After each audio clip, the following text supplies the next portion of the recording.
नाज़रीन, कुछ आम तरीन खबरें हैं आपके सामने रख देते हैं। पाकिस्तान में एक दफा फिर खून बहा है और यह खून एक दफा फिर हमारे बच्चों का बहा है। आर्मी पब्लिक स्कूल की बस के ऊपर अटैक हुआ है और उसे उड़ाकर रख दिया गया है। यह बड़ी खौफनाक सूरत बन गई है, चूंकि जो मक्कार मोदी है, ये जो सांप है, नाग है, ये दोबारा से फन फैलाए बैठा है और ये नजर आ रहा है। नाज़रीन, ये आपके सामने रख देते हैं। फिर मजीद कुछ खबरें।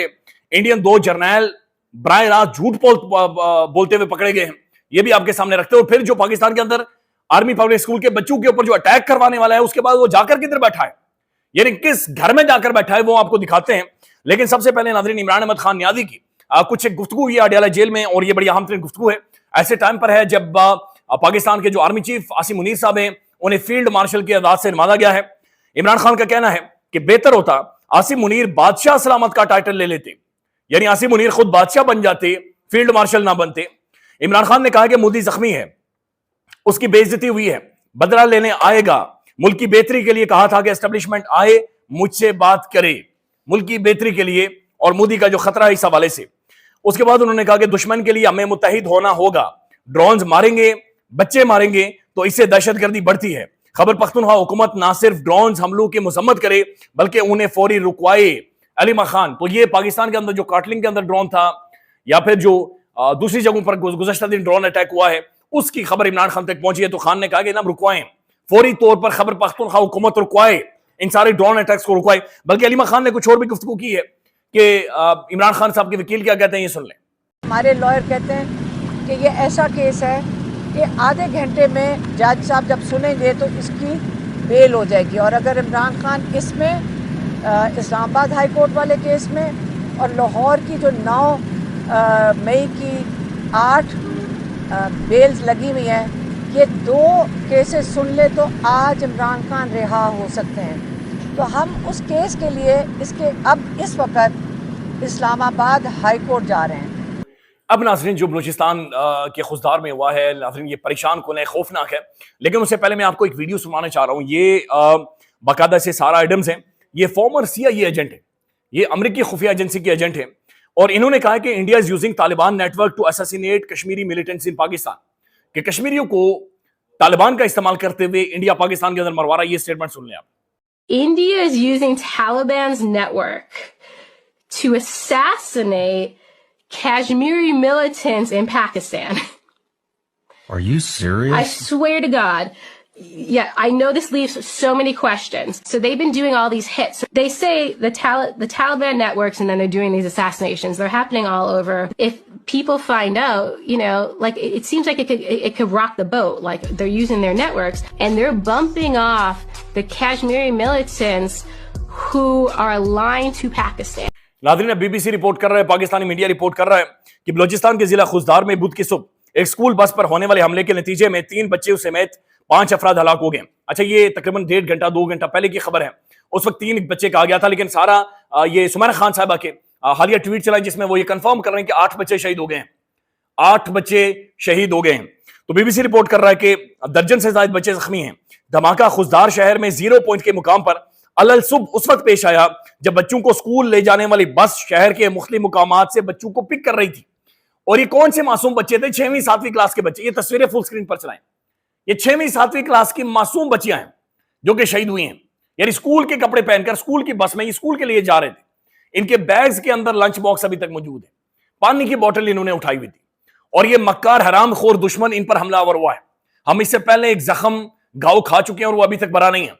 एक दफा फिर ये हमला, ये अटैक एक बड़े घिनौने जो ज़हनियत है उसको आश्कार भी कर रहा है और उसको जाहिर भी कर रहा है। नाज़रीन, इस पर जो स्टेटमेंट है सरफराज भुट्टी की, जो वज़ीर आला बलूचिस्तान है, उनकी स्टेटमेंट एक नॉन सीरियस बंदे की है। यानी ऐसे टाइम पर आप स्टेटमेंट नहीं दे सकते। वो ये कह रहे हैं, ये BBC जो रिपोर्ट कर रहा है, सरफराज भुट्टी के मुताबिक जो बच्चे इस हमले में शदीद जख्मी हैं उनको एयर एम्बुलेंस के जरिए खुजदार से कोयटा इलाज के लिए मुंतकिल किया जा रहा है। फिर वो ये कह रहे हैं कि हमें इस तरह के वाकये की ठोस इंटेलिजेंस मौजूद थी कि इंडिया बलूचिस्तान में हमले की तैयारी कर रहा है, ताहम मासूम बच्चों को निशाना बनाया जाएगा, इसकी तवक्को नहीं थी। That's alarming. How you can talk like this? क्या आप मोदी से तवक्को रख रहे हैं वहां पे आपके बच्चों पर हमलावर नहीं होगा? आप ये सोच रहे हैं कि मोदी आपके बच्चों पर हमलावर नहीं होगा? यानी बड़ी अजीबोगरीब किस्म। वो मक्कार तरीन इंसान है, वो गुंडा है, वो बदमाश तरीन इंसान है, कसाई है गुजरात का, और आप ये कह रहे हैं कि नहीं, हमें उम्मीद नहीं थी हमारे बच्चों। भाई वो आपके बच्चों, आपकी उन्होंने उसने इबादत गाहों के ऊपर मिसाइल मारे हैं, मसाजिद के ऊपर, मदारिस के ऊपर। तो ये बड़ी एक लैम किस्म की स्टेटमेंट है। अगर आपके पास इंटेलिजेंस है तो उसके बाद फुल प्रूफ इंतजाम करें, इस बात को यकीनी बनाएं कि चीजें मैनेज हों और मॉनिटर हों। जाहिर है ये बलूचिस्तान एक बहुत बड़ा इलाका है, इतना सारा नहीं हो सकता, लेकिन उसके बावजूद भी इट्स हाई टाइम कि इन सारी चीजों को देखा जाए और मैनेज किया जाए। अब नाज़रीन आप वीडियो देखें, बल्कि तस्वीर देखें। ये बंदा है जनाब बाहूत बलोच, इसने कोरोना वाला मास्क पहना हुआ है और ये इंडिया के prime news channel India today के ऊपर जाकर बैठा हुआ है, पाकिस्तान बलोच नाइटमेयर। और ये जो इंडियन मीडिया है ये यूएन की जानिब से डेजिग्नेटेड, अक़वाम मुत्तहिदा की जानिब से डेजिग्नेटेड दहशतगर्द तंजीम के लोगों को लाइव बिठाकर एक कैंपेन चला रहे हैं, इंसाइट कर रहे हैं, मजीद लोगों को जोड़ रहे हैं और आगे फैला रहे हैं। इंडियन अकाउंट्स को ट्वीट कर रहे हैं। तेजस्वी प्रकाश भारतीय तिरंगा वहां पर लगा हुआ है, इन्होंने जनाब ट्वीट किया है, why are media is again speaking lie and giving airtime to the spokesperson of the United Nations declared terrorist organization BLA. In picture, it's clear that the BLA has targeted a school bus, and our media are trying to spin it. No doubt, that's why we lost credibility around the world, and world does not believe.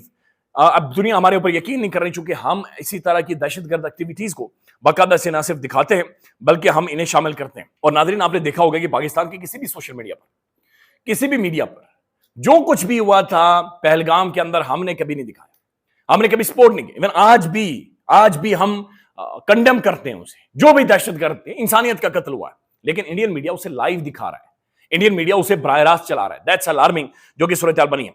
अब नाज़रीन मैं आपको एक चीज सुनाना चाहता हूं। Indian जर्नलों ने यह क्लेम किया कि जो गोल्डन टेंपल है, सिखों की इबादत गाह है, उसके छत के ऊपर उन्होंने एंटी मिसाइल सिस्टम डिप्लॉय कर दिया, चूंकि पाकिस्तान ने सिखों की इबादत गाह को टारगेट करना है। ये पहले आप इंडियन जर्नल ये किस तरीके से बेवकूफाना तरीके से झूठ बोल रहे हैं, और ये बड़े प्रोमिनेंट जर्नल हैं। और दूसरी वीडियो ये देखें, ये इंडियन टेंपल के हेड ये क्रांति ज्ञानी रघबीर सिंह ने भारतीय लेफ्टिनेंट जनरल के दावे को मुस्तरद कर दिया है। भारतीय लेफ्टिनेंट जनरल के खिलाफ मुकदमा चलाने का मुतालबा। वो ये कह रहे हैं इंडियन जर्नल ये मक्कार झूठ बोल रहा है, ये खुसट झूठ बोल रहे हैं, बकवास कर रहे हैं, ऐसी कोई चीज नहीं हुई। ये सुनाई जी, ये सिख साहब को सुनाई, सरदार साहब को सुनाई। लेफ्टिनेंट जनरल ने ਭਾਰਤੀ ਆਰਮੀ ਦੇ ਉਹਨਾਂ ਨੇ ਗੱਲ ਕਹੀ ਹੈ। ਪਹਿਲਾਂ ਤਾਂ ਉਹਨਾਂ ਨੇ ਹਰਮੰਦਰ ਸਾਹਿਬ ਤੇ ਡਰੋਨ ਦਾ ਤੇ ਮਿਜ਼ਾਈਲਾਂ ਦੇ ਅਟੈਕ ਦੀ ਗੱਲ ਕੀਤੀ ਹੈ ਕਿ ਪਾਕਿਸਤਾਨ ਵੱਲੋਂ ਹਰਮੰਦਰ ਸਾਹਿਬ ਜੀ ਨੂੰ ਡਰੋਨ ਅਤੇ ਮਿਜ਼ਾਈਲਾਂ ਦਾ ਨਿਸ਼ਾਨਾ ਜਿਹੜਾ ਉਹ ਬਣਾਇਆ ਜਾਣਾ ਸੀ, ਪਰ ਭਾਰਤੀ ਫੌਜ ਨੇ ਉਹਨਾਂ ਦਾ ਜਿਹੜੀ ਆ ਮਨਸੂਬਾ ਸੀ ਉਹਨੂੰ ਫੇਲ ਕਰ ਦਿੱਤਾ। ਸੰਗਤ ਵੱਲੋਂ ਸ਼੍ਰੋਮਣੀ ਗੁਰਦੁਆਰਾ ਪ੍ਰਬੰਧਕ ਕਮੇਟੀ ਵੱਲੋਂ ਇਸ ਗੱਲ ਦੀ ਉਹਨਾਂ ਦੇ ਬਿਆਨ ਦੀ ਨਿੰਦਾ ਵੀ ਕੀਤੀ गई और ਇਹ ਗੱਲ ਵੀ ਕਹੀ गई कि ਇਹ ਘਰ ऐसा घर है जिसमें हर एक जीवन दान मिलता है। नाज़रीन सरदार को आपने सुना, उन्होंने बहुत सारी चीजें वादे कर दी हैं। नाज़रीन आज एक और बड़ी डेवलपमेंट हुई है। आज इस्लामाबाद रेड जोन में तहरीक इंसाफ बड़ी तादाद में पहुंची है और ऐसा महसूस हुआ रेड जोन पर धावा बोल दिया। इस्लामाबाद हाईकोर्ट का घेरा हुआ है। कुछ एक वीडियोस हैं जो कि नारे लगे हैं, जितनी बड़ी तादाद में लोग थे। ये वीडियोस दिखाएं जी, 2-3।